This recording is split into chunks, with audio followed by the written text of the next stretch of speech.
Hola, hola, bienvenidos y bienvenidas a Expresión Univa, un espacio donde celebramos lo que nos mueve, nos inspira y nos conecta como comunidad universitaria. Yo soy Pati Branca y estoy feliz de acompañarles en este nuevo episodio. Hoy le rendimos homenaje a quienes hacen magia desde el aula, la pantalla o el pizarrón digital. Así es, celebramos el Día del Maestro y lo hacemos con un invitado que representa el compromiso, la vocación y la pasión por enseñar en el entorno virtual.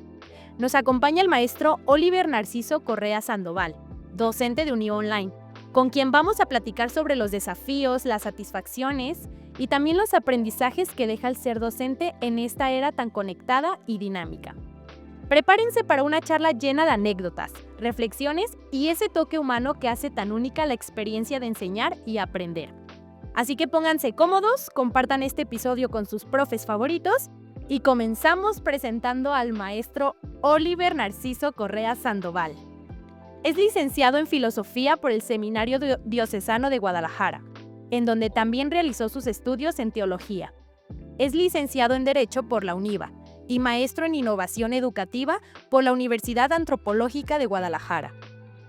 Ha sido docente por más de 15 años a nivel secundaria y bachillerato. Actualmente es docente a nivel superior y posgrado, tanto en instituciones públicas como privadas. Es socio en el despacho legal jurídico Lemos. Es evaluador de programas educativos a nivel superior con fin de certificación en CIES. Y ha publicado algunos artículos de filosofía, política y educación. Tanto maestro, bienvenido, ¿cómo está? Pati, muchas gracias por la invitación. Me siento muy contento, me siento muy halagado y también muy comprometido cuando te describes como el maestro apasionado. Tengo mi experiencia en la UNIVA tanto como maestro como alumno, y entonces veo compañeros maestros y veo algunos de los que fueron mis maestros, pues, que siempre serán inspiración y que me invitan a ser mejor, pero pues en estas fechas del Día del Maestro, lo vuelvo a decir, es un honor estar aquí y compartir un poco de lo que uno se está construyendo como maestro, que como maestro y como persona siempre estás inacabado, siempre tienes que estarte renovando. Pues muchas gracias por aceptar la invitación, maestro. Y usted ahorita mencionaba algo muy interesante, ¿no? La palabra alumno, la palabra estudiante. Cuéntenos cómo fue Oliver Correa como estudiante. ¿Por qué se ríe, maestro? Porque no fue el alumno que yo quisiera tener, pues. Bueno, cuando uno empieza a ser alumno, cuando empieza a ser estudiante, para entender esta dinámica o este proceso, pues también tienes que entender un poco de la dinámica familiar. Entonces, soy el menor de una familia de 8, en ese momento éramos 8, y tenía 6 hermanas mayores que yo. Entonces, ese acompañamiento de hacer la tarea, pues mi mamá se lo encomendaba a mis hermanas. Hacíamos una negociación donde todos salíamos ganando. Mis hermanas me hacían la tarea, acabábamos rápido y éramos libres. Entonces todos salíamos ganando, pues menos quien tenía que aprender. Entonces desde ahí sí, un muchacho muy distraído, un muchacho muy inquieto, un niño, pero sí con mucho respeto a la autoridad y a la figura de los maestros, eso sí. Pero esta dinámica pues me fue llevando a tener como, sí, procesos educativos, pero a lo mejor como deficientes. Creo que si haya sido más responsable, haya sido como mejor estudiante. Va a haber un cambio radical. En la secundaria, siempre lo diré, y quienes son mis amigos lo conocen, y ahora tengo un grupo de amigos de la secundaria. Para mí la secundaria fue una etapa fatal. Para mí la secundaria es una etapa fatal. En primero de secundaria muere una de mis hermanas, que es la hermana que sigue posteriormente a mí, me ganaba por 5 años. Entonces estás primero de secundaria, estás entrando a la adolescencia, te llega este evento que no sabes cómo explicarlo en ninguna etapa de la vida, pero menos cuando eres adolescente. Entonces, lo saben mis compañeros, era fatal. O sea, era un muchacho que no buscaba quién fue el culpable, sino quién me la pagara. Pues, o sea, la situación, aún así, recuerdo que pues la maestra hizo lo que tuvo que hacer. Llego del proceso del funeral de mi hermana, un muchachito de 11 años, y la maestra, porque así tienes que ser como maestro de secundaria, muy firme me dice, ¿por qué faltó? Así, pero delante de toda la clase. Y yo, ¿por qué falleció mi hermana? Y entonces sí, como que El silencio incómodo. ajá, frío del salón, el silencio frío del salón, y la maestra pasa a su lugar. Pero como que ese momento marca la secundaria, o sea, entonces pues sobreviví. Allí encontré una de mis pasiones que me ayudó a salir adelante, que va a ser el voleibol. Ok. O sea, que como que el voleibol me ayuda a rescatar. Entonces, en la secundaria, más que ser estudiante, soy un jugador de voleibol. El voleibol me ayuda a sobrellevar y sabe qué pasaría como estudiante. O sea, si las notas son bajas, mi promedio es muy bajo. Entro a la prepa y entro al seminario, a hacer la preparatoria en el seminario. Y entonces en el seminario hay mucho listo. O sea, hay mucha gente lista. Y es un internado, entonces nosotros salíamos cada domingo, pero los fines de mes, los fines de mes nos dejaban salir desde el viernes a nuestra casa. O sea, estás encerrado cada semana y cada domingo sales a tu casa y los fines de mes sales el fin de semana completo, pero si no tienes reprobadas. Y el Y usted nunca salió. casi en el primer fin de mes reprobé inglés y me dejaron encerrado. Y me prometí que nunca me iba a volver a quedar. ¿Qué tal? Entonces me prometí que nunca... Y entonces esa dinámica y esa cuestión disciplinaria me ayudó a descubrir que podía ser como un buen estudiante. Okay. O sea, estudias, tienes que pasar tus materias, que para pasar era 7, y descubro, o sea, esa dinámica me lleva a descubrir que puedo ser estudiante, que puedo procesar información, que puedo aportar cosas a la clase, y entonces empiezo a ser como mejor, estudiante, como mejor más estudiante, concentrado, más responsable. hábitos de estudio, y aparte... Y les mando si alguno de mis compañeros del seminario de la prepa ve esto, les mando un saludo. Seguido nos reunimos y aprendimos a sobrevivir juntos en el seminario, como estudiantes y como compañeros, y hasta la fecha todavía nos vemos con mucho cariño. Y entonces ahí cambia ya, o sea, ya un Oliver que ya es propositivo, un Oliver que sabe que puede estudiar y que puede aportar algo a la clase. Entonces, en este proceso, desde la primaria, que usted se acuerda, hasta preparatoria, entra al seminario, ¿en algún momento usted conoció o recuerda algún maestro que haya dejado huella en su vida? Podría mencionar muchos maestros y de hecho el tiempo y el estar pues es como injusto. Voy a mencionar 2. Cuando estaba en quinto de primaria me tocó una maestra que había reprobado a mi hermano y entonces todo indicaba que me iba a reprobar a mí. Entonces, y yo tenía mucho miedo. Para suerte mía, en diciembre, en las vacaciones de diciembre, y para suerte de ella también, se jubila. Y llega una maestra espectacular que se llama la maestra Natalia. No sé nada de ella. La maestra Natalia de la escuela José López Portillo y Rojas, por ahí en los años 90, le mando un saludo y le digo que me salvó la vida. Tal vez nos contacte gracias a este... Espero que nos contactara. Entonces, no recuerdo ni su apellido, pero me salvó la vida. Chiflaba como arriero.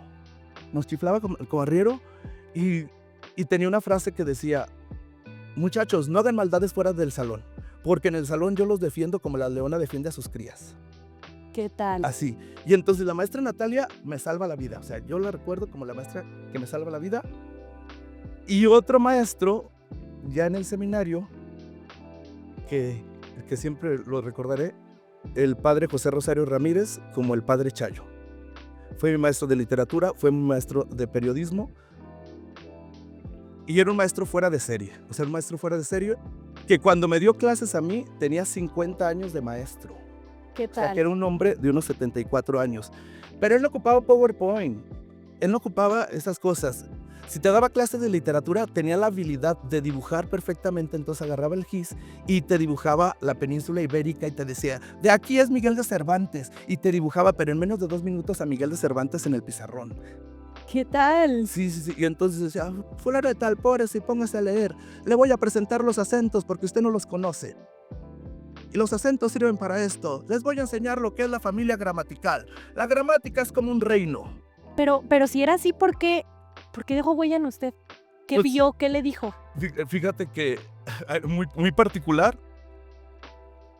Una vez me pasa a declamar una poesía y tu servidor traía las mangas arriscadas. Ya es cuestión de estándares, pero en aquel tiempo no era bien visto.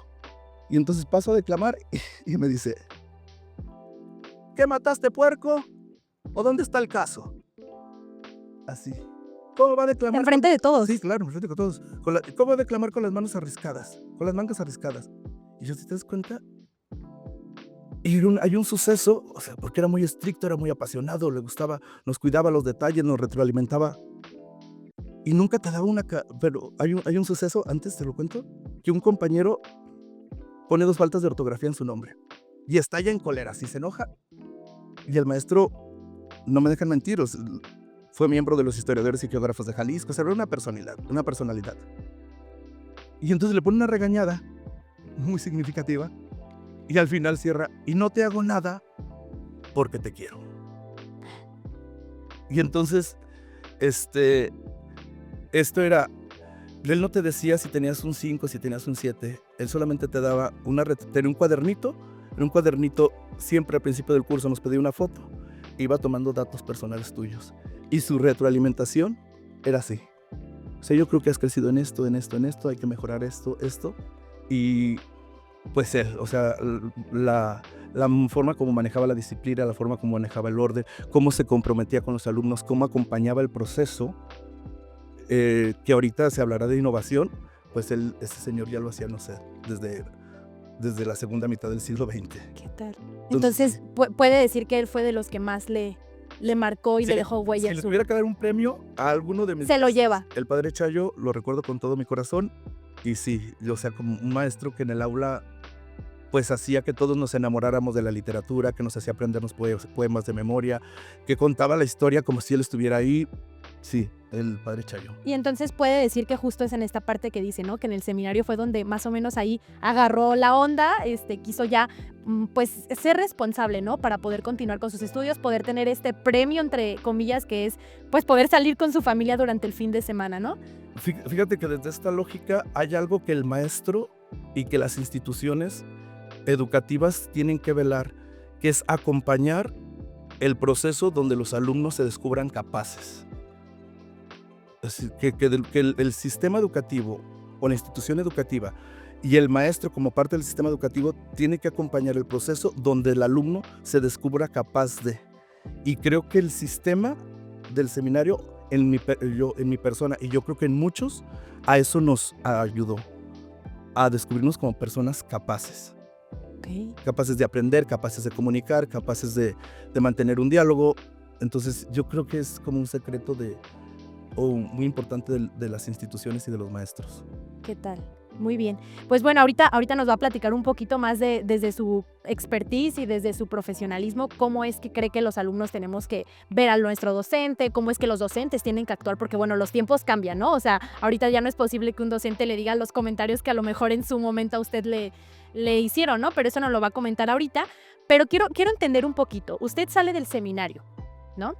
¿Qué hace en ese momento? ¿Qué hace Oliver en ese preciso momento cuando termina o sale del seminario? Cuando tomo la decisión de salir del seminario, obviamente tiene que haber ya una reconstrucción o un replanteamiento de tu modelo de vida o de tu proyecto de vida. Y ahí, pues ya tenía los estudios de filosofía y de teología y decido estudiar Derecho, y entonces estudio Derecho aquí en la UNIVA en el sistema Impulso. Y también pues tienes que trabajar porque ya no era un jovencito, tan jovencito, tenía como unos 26 años. Y entonces tengo la suerte de que voy a un colegio, al Instituto Nueva Galicia, y pido trabajo, así el primer lugar, y me dicen, necesitamos un maestro de filosofía. ¿Tenemos a dar clases de filosofía? Como anillo al dedo. Y yo, dale, como anillo al dedo. Y yo, pero nunca había dado clases. Y yo, pues sí me animo. Y entonces ahí es esta parte donde si yo hubiera trabajado mucho tiempo de mi vida en ser sacerdote, en este momento estoy ante una reconstrucción del proyecto de vida. Y es esto, el ser maestro me regala o me ayuda a construir un proyecto de vida. Es esto, o sea, me ayuda a reconstruir una misión, a compartir un tanto los conocimientos, a acompañar los procesos de los alumnos, y es esto lo que me regala el ser maestro en ese momento. Salgo y hacia al primer lugar donde voy, y que voy a trabajar ahí como por 13, 14 años en Nueva Galicia, va a ser el Nueva Galicia, ahí va a ser el momento. Súper, entonces empieza con esta parte de ser docente, ¿no? Entonces termina tal cual, sale esta oportunidad en este colegio y llega este gran momento de estar frente a un grupo. ¿Cómo fue su experiencia? ¿Cómo la recuerda? ¿Fue su primer momento en estar? A mí me gustaría que mis alumnos de esa primera generación que les di clases dijeran cuál fue su experiencia. Voy a recordar un Eugenio Leiva, una Jennifer López, que después fue su asesor de tesis en la licenciatura. Coincidimos después en la universidad. Estudié educación y fui su asesor de tesis.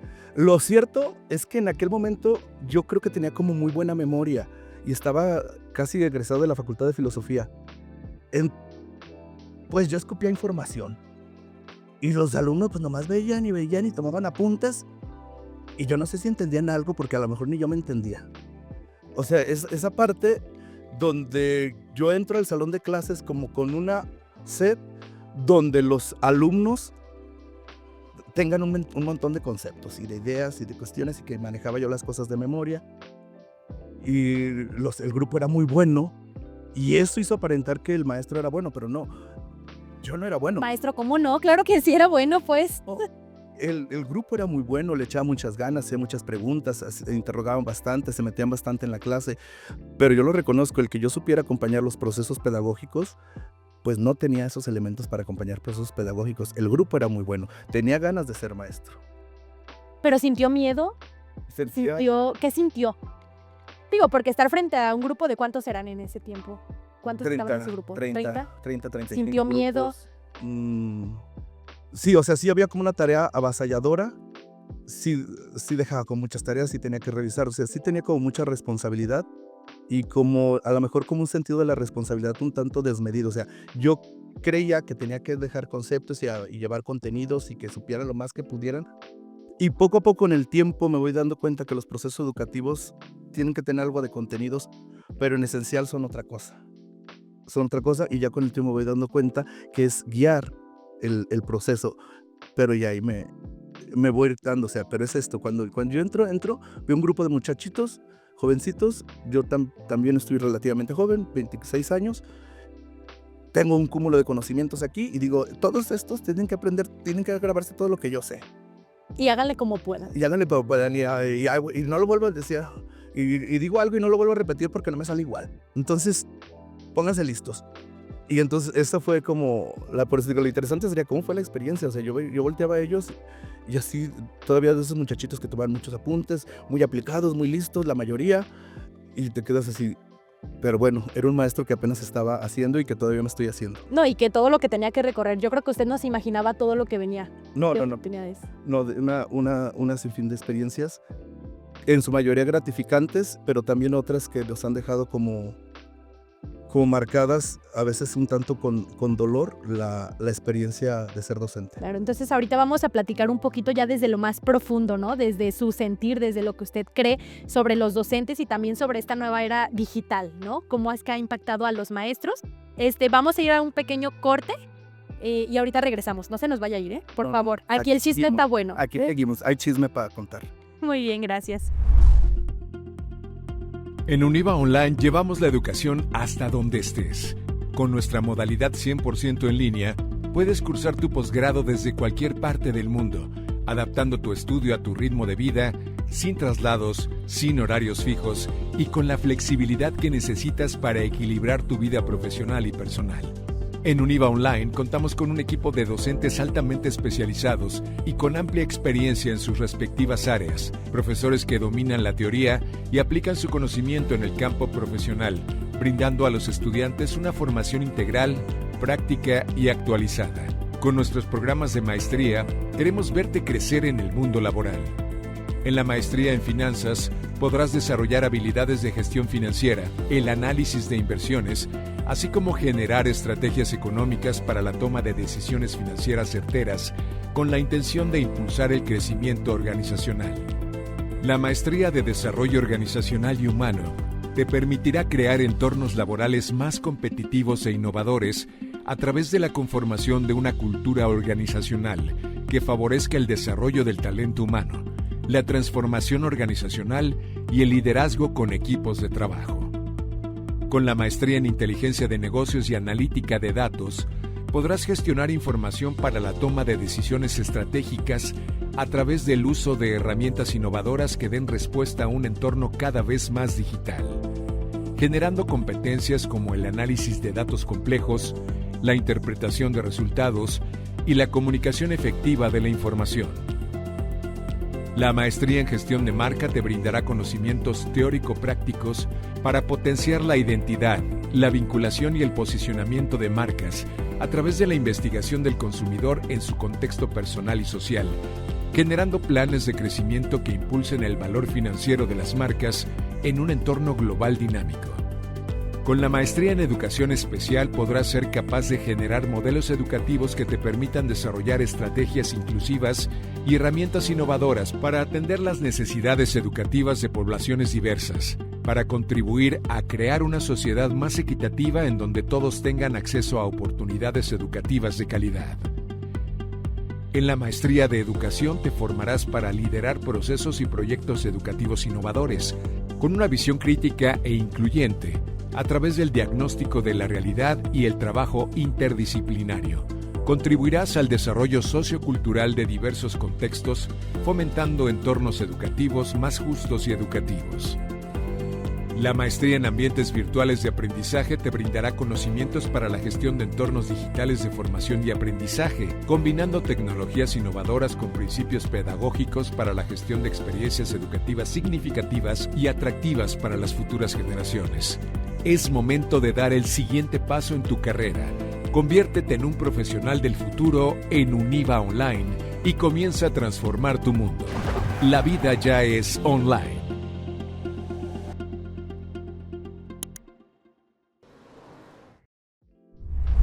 Y estamos de regreso, seguimos con el maestro Oliver Correa, que nos está platicando sobre su experiencia de ser docente. Entonces nos quedamos en buena parte del chisme, ya nos pusimos más cómodos aquí con el termito de Univa Online. ¿Qué tal? ¿El color qué tal, maestro? ¿Todo bien? Muy bonito, ¿Ya, color azul. ¿Ya podemos ahora sí continuar con el chisme? Podemos continuar. Excelente. Me estaba Entonces ya estaba estamos secando, listos. me estaba secando. No, maestro, tómele agua, por favor, no se nos vaya la idea. Muy bien, entonces, bueno, ya nos compartió un poquito de su experiencia en su primer día como maestro, ¿no? Y ahora, ya con tantos años de experiencia, para usted, ¿qué considera que es lo más gratificante de ser maestro? Yo creo que voy a hablar 3 puntos, Pati. El primer punto es muy gratificante cuando al final del curso algún alumno llega y te reconoce tu trabajo. O sea, te reconoce tu trabajo. Por mencionar algún signo, cuando estaba en pandemia, un grupo que le daba clases, obviamente, a la distancia, tuvo a bien hacer como una ceremonia a la última clase y hacer un diploma para el maestro y cosas. Entonces, esa parte es muy gratificante.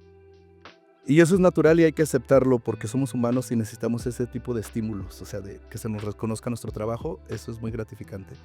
Pero hay otro que yo lo pondría en un nivel más alto, que es cuando te encuentras a los exalumnos y te dicen que su proyecto de vida va bien. Gracias, maestro. ¿Qué Sí, quiere decirme? Exactamente, que los ven y que le dice, en este caso que te acompañé con una materia en la licenciatura en comunicación, y que dices, sí, le atiné al clave, la comunicación es lo mío, o sea, me ponen delante de una cámara, de un micrófono, y yo me siento realizado, y entonces esa parte pues acompañé ese proceso y está feliz y tendrá sus dificultades en la vida, pero esa parte también es como gratificante. Entonces, pero creo que los maestros tenemos que tener cuidado con las voces de las sirenas, porque lo gratificante nos puede seducir y por buscar lo gratificante dejar de ser nuestra misión. Ok, qué interesante. Entonces, muchas veces, por ejemplo, como maestros, acompañando el proceso, tenemos que dar retroalimentaciones o comunicar las decisiones, los resultados de las decisiones que los alumnos toman y a veces no son las que esperan. Y entrar en puntos de choque. Y algunos maestros tienen miedo a los puntos de choque por buscar la gratificación. Porque sí, es muy padre que el alumno te diga su materia es increíble, la pasé a todo dar, aprendí muchísimo. Pero cuando tienes que decir, oye, pues los resultados... ¿Lo estás regando? Sí, los resultados no son tan positivos. Y entonces claro que hay choque, claro que hay. Y también esa parte de acompañar el proceso. O sea, también... Y al momento no te deja un buen sabor de boca, pero al fin y al cabo estás haciendo lo que tienes que hacer, que es acompañar el proceso formativo de una persona. Y por eso digo, las experiencias gratificantes inmediatas pueden ser como las voces de las sirenas, o sea, que te engañan y que crees que esa es la meta. No. Si para llegar a la meta hay estas gratificaciones, qué padre, pero el maestro no puede perder el ideal de la meta, que es acompañar el proceso formativo. Claro, y hasta cierto punto ser una autoridad, ¿no? En el salón al final el maestro es una autoridad. Y entraríamos con un tema que el maestro está revestido de autoridad, y entonces podemos ver ejercicios pervertidos de la autoridad que se sirven para diversas situaciones que ahorita no quiero mencionar, pero también la autoridad que tiene el maestro tiene para acompañar el proceso y para la construcción de la persona.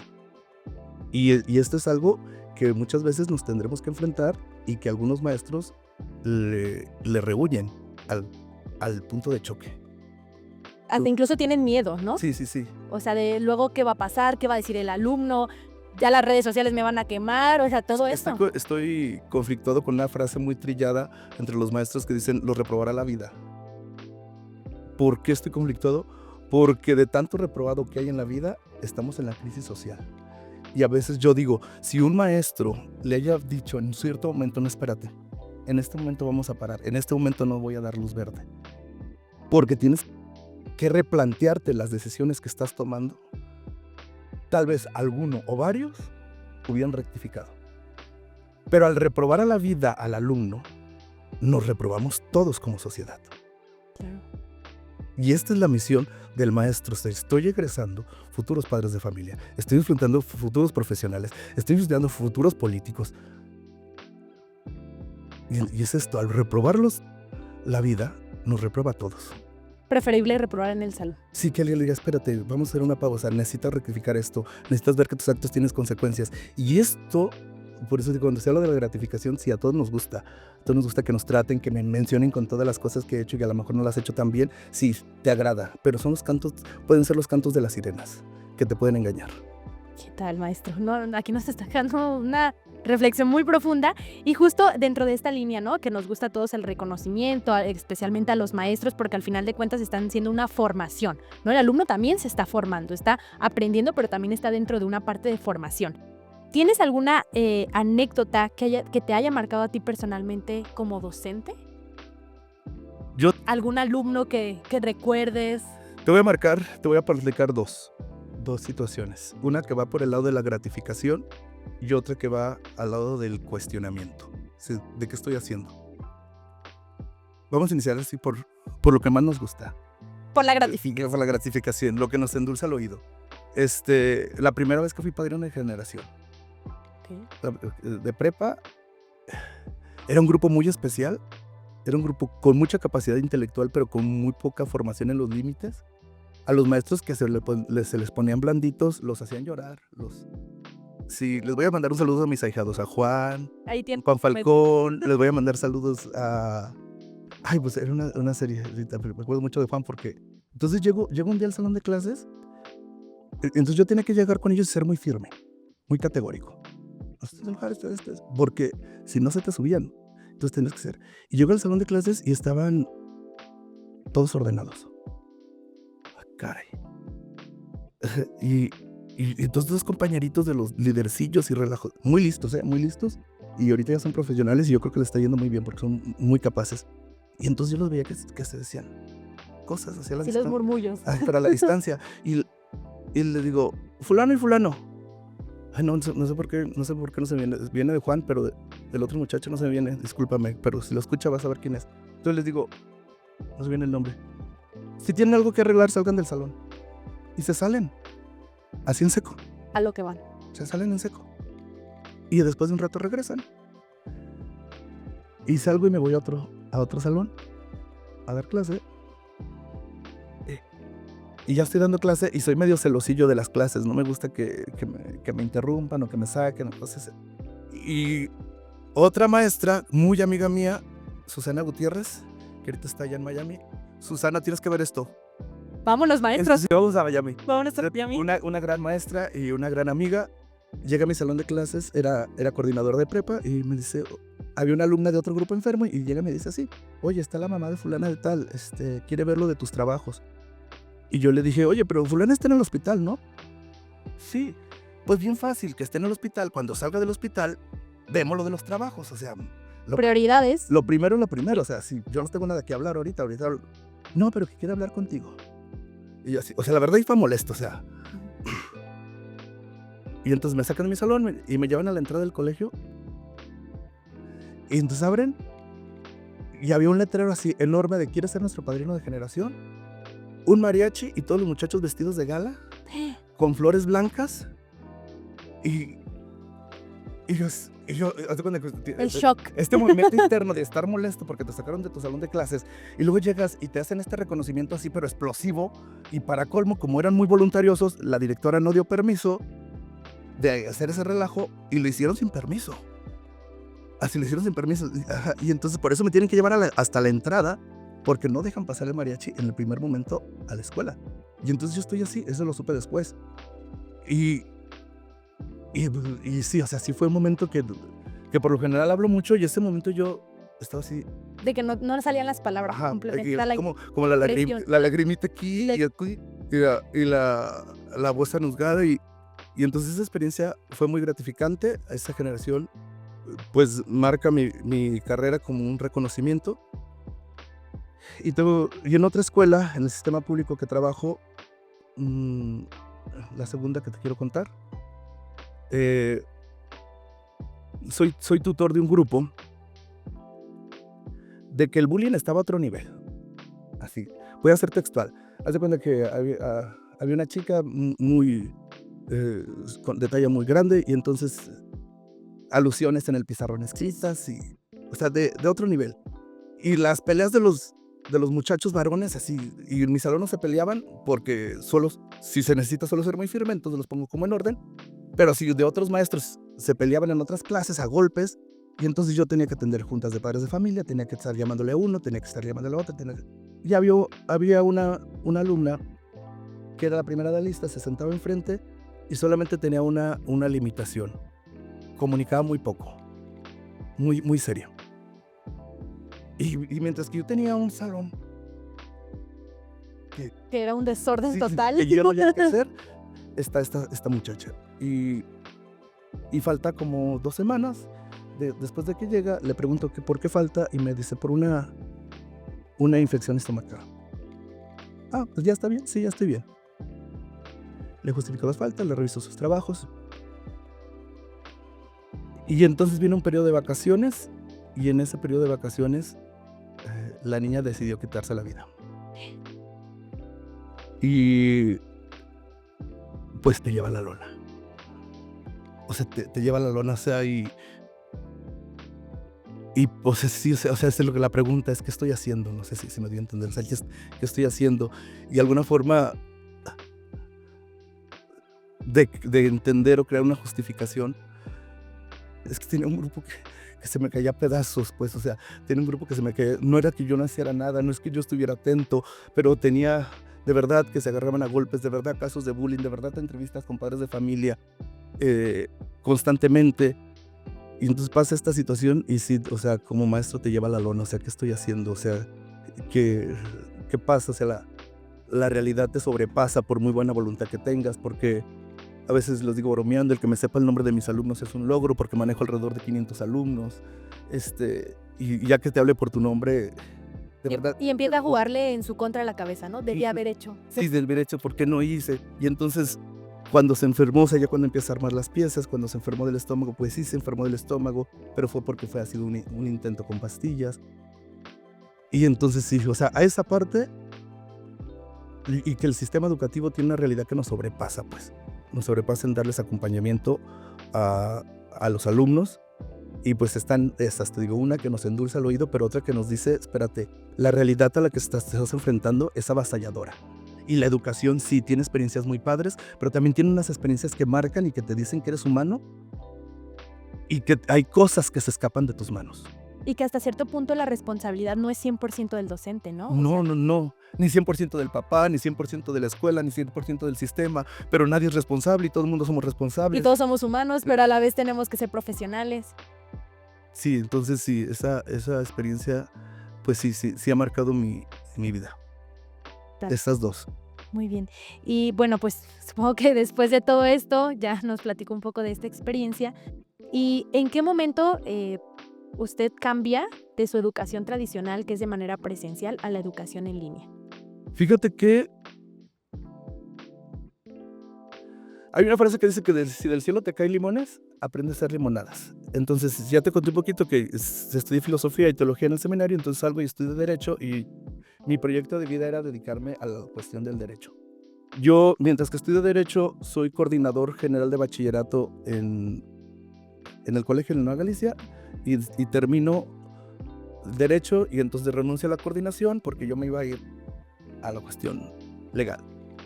Y la directora me dice, muy bien, nada más nos das unas clasecitas. Y yo, sí. Y me pone como 36 horas clase a la semana. Unas clases de 36 horas a la semana. Un turno completo.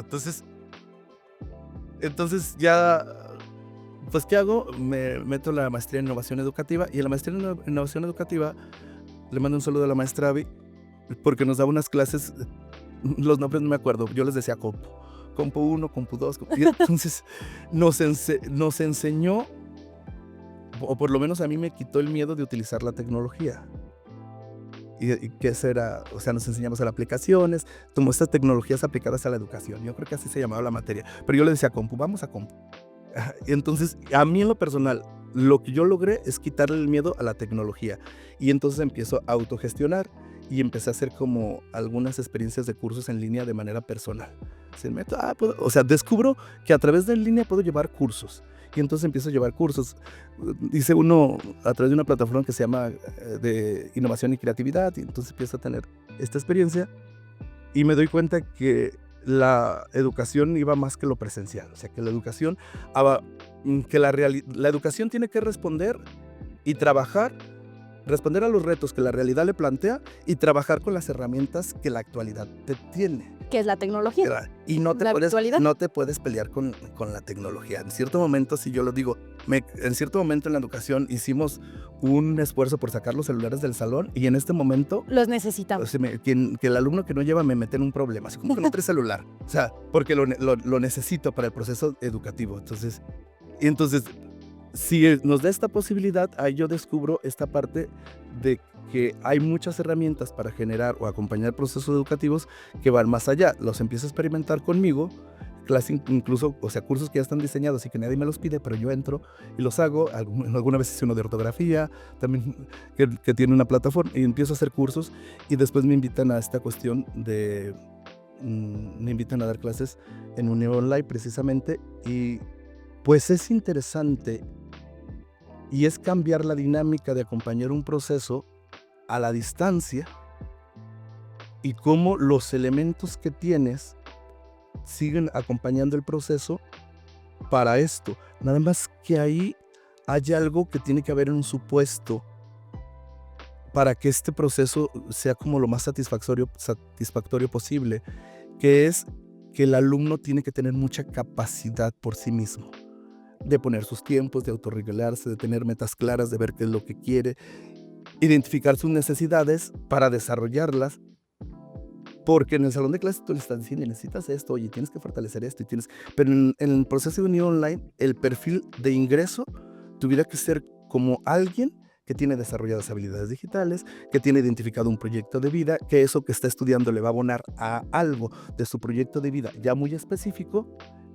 Y entiendo que si se cumplen estos, una buena plataforma de acompañamiento en línea y un buen perfil de ingreso con un proyecto de vida muy bien establecido, creo que puede ser muy satisfactorio la experiencia de acompañamiento virtual. Sería como el match perfecto. Sí, sería como o sea, creo que sí se puede generar procesos educativos. Yo mismo he hecho cursos que sí han sido significativos en mí. No he hecho una maestría en línea, no he hecho una licenciatura, pero sí he hecho diplomados y he hecho otros cursos y sí, o sea, sí generan aprendizaje significativo, pero sí hay con mucho hábito, mucha disposición y como que tengo muy claro lo que yo quiero. Y en cuestión de docentes, digo, ¿qué es lo más complicado o qué ventajas incluso trae el poder ser docente en línea? Pero también entiendo que esta parte de la tecnología a lo mejor es un poco complicado el adaptarnos, ¿no? El que ahora el docente, en lugar de estar frente a una pizarra, está frente a una computadora. Qué complicado. Fíjate, Pati, que yo creo que la mayoría que somos docentes, sobre todo en la universidad, pues ya tú eres muy jovencita y hay muchachos de tu edad dando clases en primarias o en secundarias. Entonces ustedes ya son nativos digitales, o sea, nacieron con un celular en la mano. Nosotros, que somos como 2 generaciones arriba de ti, que vamos más adelante, somos migrantes de la tecnología. Nacimos sin tecnología y tuvimos que adaptarnos a la tecnología.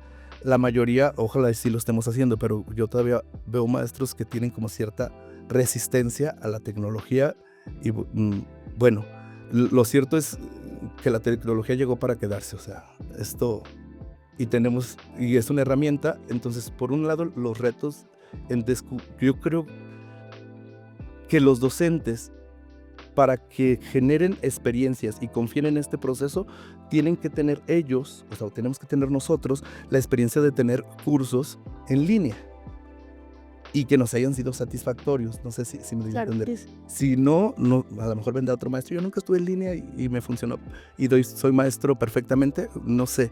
Pero creo que esto puede ser como una herramienta interesante, que el mismo maestro tenga la experiencia de ser alumno en línea y que haya tenido aprendizajes significativos. Y después de ahí, pues transformar esta experiencia. Ahí incluso otra vez las dificultades o los retos que yo veo. En el salón de clases yo veo la cara del alumno que se me está durmiendo, del alumno que no me está poniendo atención, y es como mi termómetro. O sea, yo necesito estar viendo el rostro para ver qué es lo que está pasando. En línea, el alumno tiene que tener incluso la iniciativa de decir, tengo esta necesidad, profe. Y entonces tú tendrás el video, la explicación, la videollamada para ayudarle en esa necesidad que tiene el alumno. Pero si él no la expresa, es muy complicado. Darte cuenta. Ni cómo verlo. Ni la cámara prenden en las videollamadas. Ni las cámaras prenden en las videollamadas. Y aquí tenemos la pregunta del millón, maestro. Aquí usted nos dirá, ¿amigos o enemigos de la inteligencia artificial? ¿Usted qué cree? Llegó para quedarse, amigos.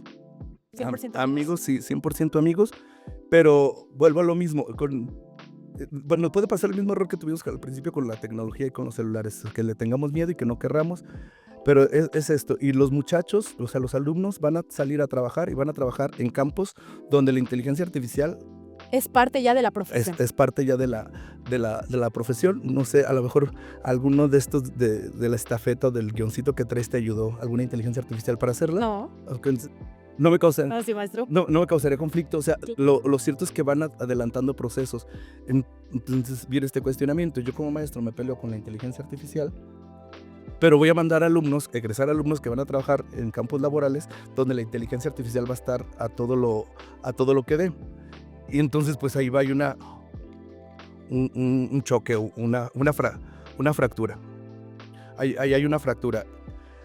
Sin embargo, soy amigo de la inteligencia artificial. Creo que tengo yo muy buena experiencia con la inteligencia artificial. Pero el maestro tiene que ingeniárselas, y por eso es maestro, para, utilizando la inteligencia artificial como una herramienta, seguir generando procesos de aprendizaje. O sea, usarlo a nuestro favor, claro, a favor. A generar el proceso de aprendizaje. O sea, ¿cómo voy a hacer que el alumno utilice esta herramienta, pero porque no la puedo sacar, no la puedo satanizar, pero lo que tengo que velar es el aprendizaje? Que utilizando esto, el alumno aprenda lo que verdadera y adquiera las habilidades que le ayuden como persona, que le ayuden como persona profesionista para desarrollar su trabajo. Y sí, estamos ante, por lo menos yo lo veo como un reto nuevo. O sea, tengo esta herramienta y de repente alguien se puede asustar y no, pues la tenemos que integrar. Entonces sí, yo me considero amigo, pero al mismo tiempo me planteo un reto, pero lo que me plantea un reto no es un enemigo siempre. Es un mejor amigo, porque nos hace superar eso, ¿no? Nos hace superar esto, pero este es el mensaje. Vamos a egresar profesionales que el mundo del trabajo, en el derecho, en la filosofía, en la comunicación, la inteligencia artificial va a estar ahí, y tú lo quieres sacar, pues lo dejas sin armas. Muy bien, maestro, pues casi ya estamos llegando a nuestro final de este programa, que necesitamos una parte 2, porque hay mucho que tenemos que escuchar de usted, que nos tiene que platicar. Pero antes de despedir este programa, me gustaría hacerle la siguiente pregunta. Si pudiera hablarle a su yo del primer día como maestro, ¿qué le diría? Preocúpate más por los corazones que por las mentes. Preocúpate más por los corazones que por las mentes, Oliver. O sea, preocúpate más por el proceso de acompañar a la persona que por los contenidos. Y esto no implica, no soy amigo de aquel maestro que dice, es que yo soy amigo de mis alumnos. Así como tampoco no me encanta la frase de los papás que dicen, yo soy amigo de los hijos. No. A eso yo le llamo afectos desordenados. Un afecto desordenado es cuando el maestro quiere como un hijo o como un amigo al estudiante. No.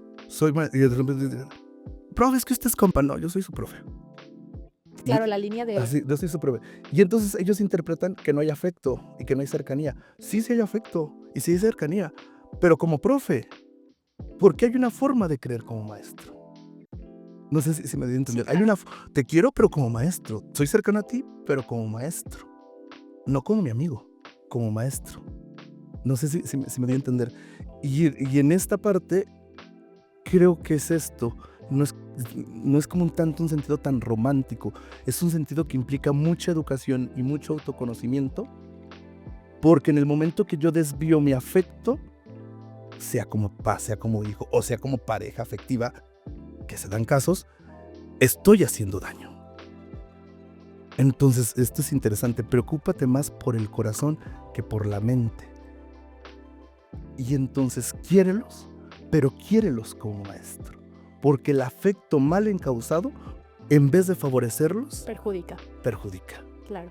Y esto es lo que diría así. Cuando yo entré, o sea, yo quería hacer que los alumnos se dieran cuenta que yo sabía mucho y que era muy inteligente y cosas. No, ahora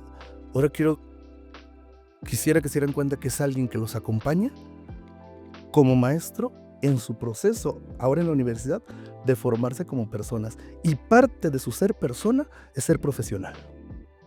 Parte de su ser persona es profesional, pero no es toda su persona. Es una parte importante, sí es importante, pero no toda. Y entonces estamos ayudando el proceso de una persona. Y es más o menos así lo que le diría. O sea, si lo sintetizo, pero no quiero que se romantice, así como que salgan corazones y todo, no. Y aquí puros corazones. Avisa, producción, por favor, les encanta. Musiquita romántica. Hay una cuestión, que no es una frase mía, ya Aristóteles lo dice, quien educa la mente sin educar el corazón, pues no está educando nada. Esa es la cuestión. Entonces, es esto, le diría, preocúpate por acompañar el proceso de alguien. Y sé cercano desde ser maestro. No, maestro, pues la verdad es que nos deja muchos aprendizajes. Digo, tuve la oportunidad de que usted fuera mi maestro y puedo confirmar que es, más allá de un docente que nos enseña en el aula, es alguien que nos acompaña en este proceso de formación. Y me da gusto ahorita poder compartir con usted este pequeño espacio ya desde profesionalmente, ¿no? Pues muchas gracias. Hemos llegado al final de este programa.